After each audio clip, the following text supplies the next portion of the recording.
that a lot Okay, of let's play times some damn Zechariah chess. or despair, right? And Street whore. where is it? Verse 3. Yeah. For verse 2 and verse 3, we get some interesting restoration language, and it carries on into verse 4. Verse 4 is a smoking gun for interpreting this. Mm-hmm. Yeah, yeah. It's talking about no more mourning or despair, but instead joy and praise. Start the damn game. Start the damn I game. noticed that Start the damn game. Zechariah chapter 12 verse 10 Start! is thrown at me Start! as a prophecy. Start! And the context for that is the complete opposite. It says how all of Israel will have tremendous grieving and mourning. Right. And it's interesting, these two are both prophecies, and they're both considered prophecies, but they're both giving completely opposite outcomes. Right. How does that make sense? How did they reconcile that? It's tough. So, as you probably already noticed, when Jesus quotes this, it's funny because he quotes this from the Greek, kind of. Mm-hmm. In the Hebrew, you'll notice there's a line missing. So you don't see anything in here about Start the game. The verse from Luke chapter 4. There's one verse that doesn't show up in Isaiah 61 that Jesus includes inside of his quotation, because it does show up in the Greek, but it doesn't show up in the Hebrew. But also, the ordering is different. When Jesus reads it from the scroll, the verses are out of order compared to all the Greek Septuagint manuscripts that we have. So it says here, recover the sight of the blind, to set free those who are oppressed. Well, this is interesting. I don't want to play the tournament if got I had to wait, you captives, son of a bitch. blind, and oppressed. When you go to Isaiah 61, you've got oppressed, brokenhearted, goddamn. liberties to the captives and prisoners. Where's the blind people?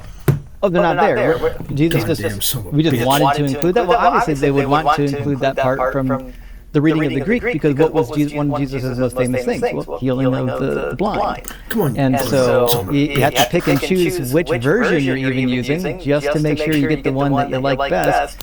But on top of it, they stop right here. They stop at release to the prisoners. Well, or year of the Lord's favor, sorry. Come on, slut that This is really one slut. sentence. Proclaim the year of the Lord's favor and the day of vengeance of our God. That would have been one full sentence. So he cut it off in the middle of the sentence, because he didn't want to also quote the rest of it, the day of vengeance of our God. Well, vengeance for what? Who's being venged? Well, it's the Babylonians. If you read all of Isaiah, God's putting vengeance on the Babylonians when he brings his people back from captivity, which is why, as you pointed out, the very next verse is to provide for those who mourn in Zion. You give them garland instead of ashes. Well, why were they mourning in Zion? The Babylonians devastated them. They burned down their cities, kidnapped their children, and carried them away into captivity. Jeremiah 31:15. Come on, you slut that slut. And that's why verse 4, they shall build up the ancient ruins. They shall Come on, you raise the slut that devastation slut. of former times. They shall repair the ruined cities and the devastations of many generations. This is clearly You Chinese a prophecy slut that of slut. physical restoration for the Israelite people. Move, you Which whoremonger. means Jesus,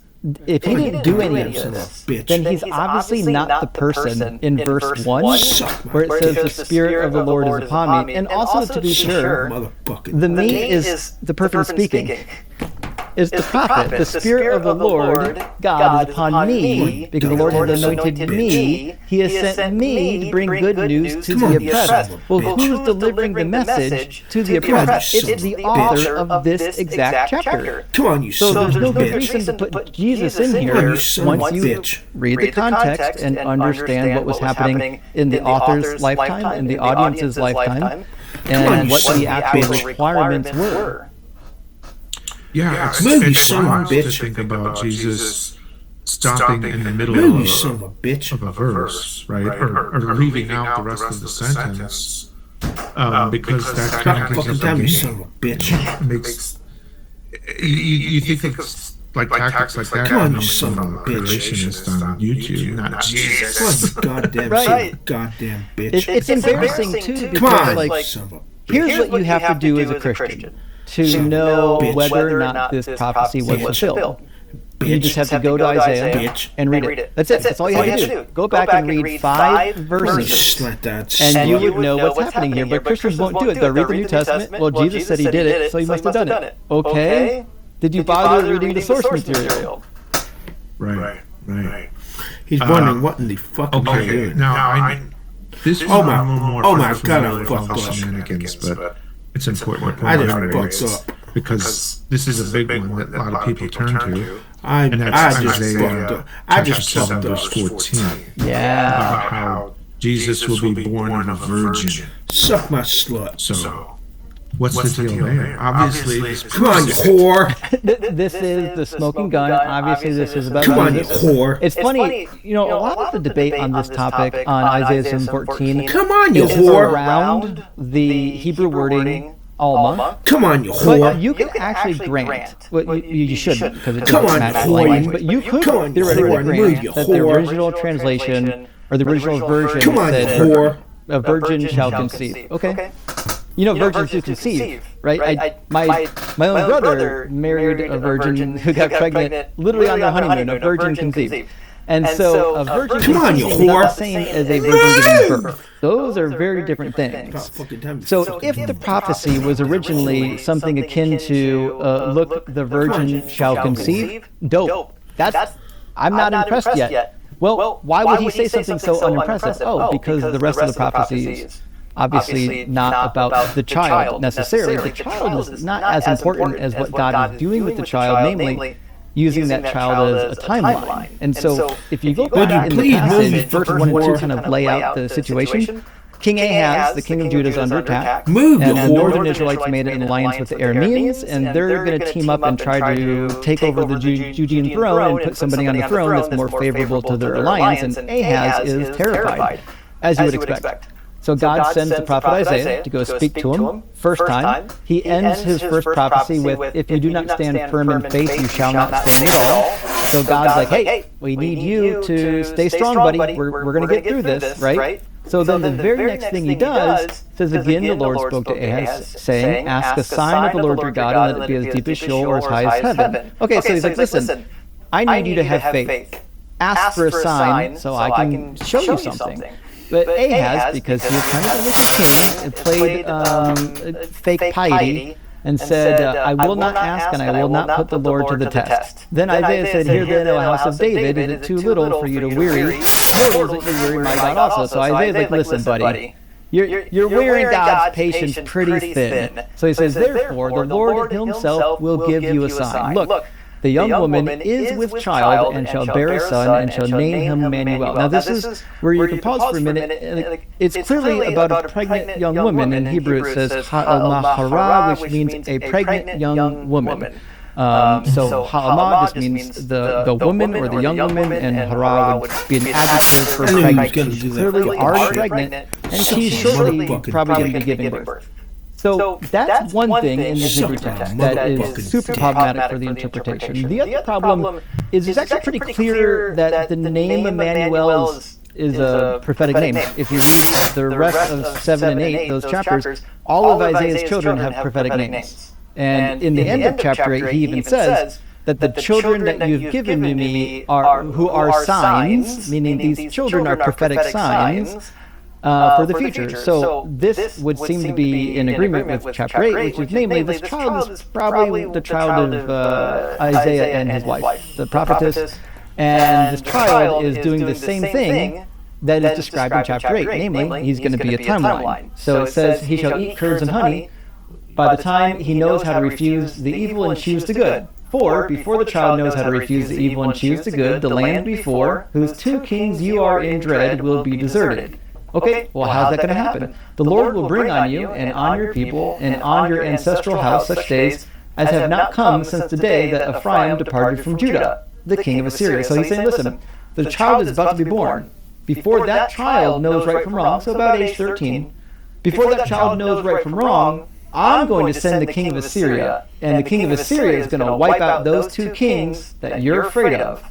And if you simply just turn the page, that's what happened. In chapter 8, we find another child who is acting as a timeline for the same event. It says, before the child knows how to call my mother or my father the wealth of Damascus, that's the principal city of the Arameans, which was subsequently taken a couple times from Samaria, and the spoil of Samaria will be carried away by the king of Assyria. So again, we've got a child acting as a timeline for when the king of Assyria is going to come in and do what he needs to do. And then the very next section is depicting that thing occur. It says, it will sweep, meaning the floodwaters of the armies, it will sweep on into Judah as a flood, and pouring over, it will reach up to the neck, and its outspread wings will fill the breadth of your land. This is where it gets fun. Will fill your land. O Emmanuel, take notice, you people, and be dismayed. Listen, you far-off countries, gird yourselves and be dismayed. Take counsel together, but it shall be brought to naught. Speak a word, but it shall not stand, for God is with us, which again is Emmanuel. And it's interesting, if you look at the Hebrew manuscripts, they section this out differently than the English. The English, you'll see, wings will fill the breadth of your land, O Emmanuel, period. That's not true in most of the Hebrew manuscripts. The wings will fill the breadth of your land, and then you've got a section that begins and ends with Emmanuel. Emmanuel, take notice, you people. So what is Emmanuel supposed to be doing for us in this section? It's clearly the promise. God is with us. God promised, I would be with you in this war. I promised that I would give you what you need to survive this war. I gave you signs to shore up your faith, that I am with you in this war. Emmanuel is a reference to God being with his people during the war, which is why the prophet says it twice. As the war is taking place, he literally says that they won't succeed against Judah, even though they're going to wipe out the northerners. They won't succeed against Judah because God is with us. Says it twice. So there's not a good reason to look at this and say, actually, this is a prophecy for 730 years later about a guy named Jesus who, pretended or was told that he was born of a virgin mother. None of that fits the context of this passage. That has nothing to do with what the prophet's doing here. What do you think about the rest of the prophecies? There's a bunch of prophecies in Isaiah, alleged prophecies. Yeah. Isaiah 9, chapter 9, verses 1 and 2, Jesus' ministry starts in Galilee. Yeah, I really like Isaiah 9. It's a fun one. And again, all you have to do to figure it out is read the text. But I think you know that they're not reading the text. Let me show you something really interesting in Isaiah 9, though. So you will notice that Isaiah 9, the beginning, is brought up when Jesus moves to Galilee. And the rest of it, the part that Christians really love, it talks about a child born to us. None of that gets quoted in the New Testament. What a weird thing to have such a strong prophecy about Jesus that doesn't get quoted in the New Testament. We'll touch on that, why that is the case here in a second. But if you look at verse 9, or chapter 9, it's actually pretty clear what's happening. So this, you have to remember Isaiah, the first Isaiah, not second or third Isaiah, the ones who came after Isaiah died. Was writing mostly during the Assyrian period, when the Assyrian conquest was happening during the time of King Hezekiah, and there were multiple incursions. There's the first incursion didn't necessarily wipe out all the northerners. It took a couple times of the army coming back around to finish the job. Now, what we find, though, is there was a period where there was a really difficult incursion where it looked like they basically were going to wipe out all the north and then maybe even wipe out Judea, and it turns out that they couldn't take Jerusalem. We find this later in Isaiah. We'll see that also in Kings. So they couldn't take Jerusalem, and they still had more work to do in the north. And after this invasion, people were very convinced that God had given them rest from the Assyrians, because it was a long time, maybe another decade before they came back. So there's a lot of stuff happening in this time period that they thought, God has preserved some of us from the hands of the Assyrians. And that seems to be about when this was written. And there's a lot I can say about that. I'm actually working on a book detailing all of these prophecies in their original context. Come on, you and slut I got that a lot to say slut. about the context of this one that would be too much for this. But in the future, maybe we can do a deep dive on this particular chapter. But this was obviously written at a time period where the northern tribes weren't completely wiped out yet, and the Assyrians were off fighting other battles, and they hadn't come back to finish the job. It says there will be no gloom for those who are in anguish. In the former time, he brought into contempt the land of Zebulun and the land of Naphtali. Those are the northernmost countries or territories next to Dan, where the Assyrians came in at. They always come in from the northeast. It says, but in the latter time, he will make glorious the way of the sea, which is about the same territory, the land beyond the Jordan, Galilee of the nations. Okay, cool. So he's saying, listen, your shame came through Galilee, essentially. These armies came through and, they punked you. But in latter times, these same territories are actually going to be glorious. God's going to restore them, right? And it says the people, he's going to tell you why. The people who walked in darkness, this past tense now, the people who walked in darkness have seen a great light. So what you'll notice is, you're saying, listen, these people were walking in darkness, now they're in a great light. Well, why would that be? Oh, because the Assyrians came through and destroyed them. But look, things are better now. We're on the upswing. We've got a new king getting ready to take the throne, or perhaps just being born, and things are looking up. They don't know the Assyrians are coming back. Those who lived in the land of deep darkness, on them light has shined. You have multiplied exaltation, you have increased its joy. They rejoice before you as with joy at the harvest, as people exult when dividing plunder. Which is interesting, because none of this actually happened when Jesus was in Galilee. This is not stuff that happened. And they certainly weren't dividing plunder. They were getting plundered heavily by the Romans.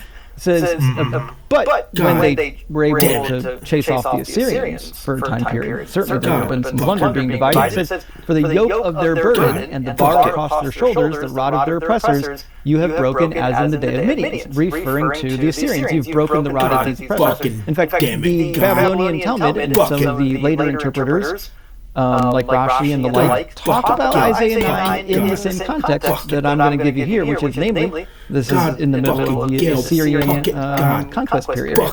But verse 5, for the boots of the trampling warriors and all the garments rolled in blood shall be burned as fuel for fire, meaning the wars are over, all these bloody garments, throw them in the fire. We're done.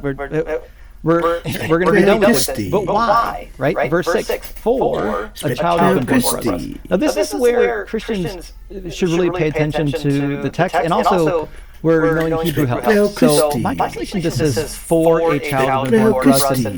Well, in English, we understand what that means. For is a way of saying because, but I think in modern English it gives you more force when you just say because.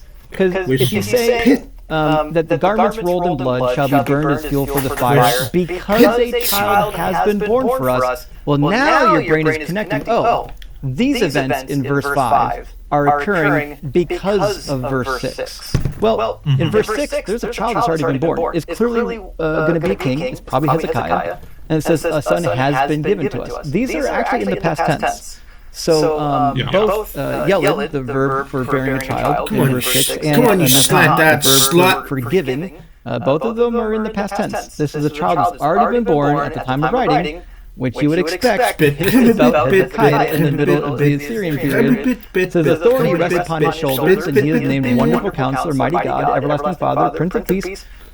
Great will be his authority, and there shall be endless peace for the throne of David and his kingdom. He will establish and uphold it with justice and righteousness, from this time onward forevermore, so on and so forth. So this is totally about a real king who's actually going to sit on the throne of David, which is something that King Hezekiah did.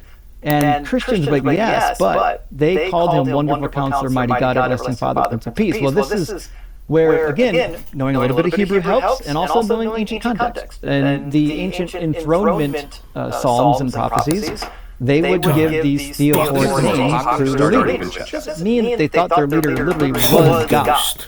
That's not really what it meant. It means that they're Holy Ghost. Center strike gain space. Of their God, but also is that mantle will be upheld by the king. The king is there to uphold the mantle of making sure that the God is receiving this appropriate worship and attribute. And so, what you would find in the ancient literature is when, especially in Egypt, they had a formula to pick 4 or 5 theophoric names in a row, and then ending in something akin to everlasting enthronement, everlasting light, a very common formula. And you can find it throughout Near Eastern literature, it's pretty common. So this is what we would expect to find if we've got an enthronement prophecy for a new king, especially a king who a lot of hope is resting upon, and who went down with great fame. Hezekiah is one of the most famous good kings of the Hebrew Bible. You would expect this prophecy to be preserved.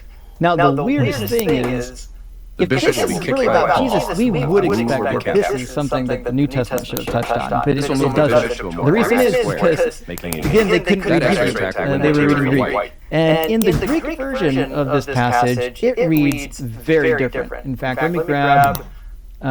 this is Isaiah 9:1. Let me grab Isaiah 9:6 in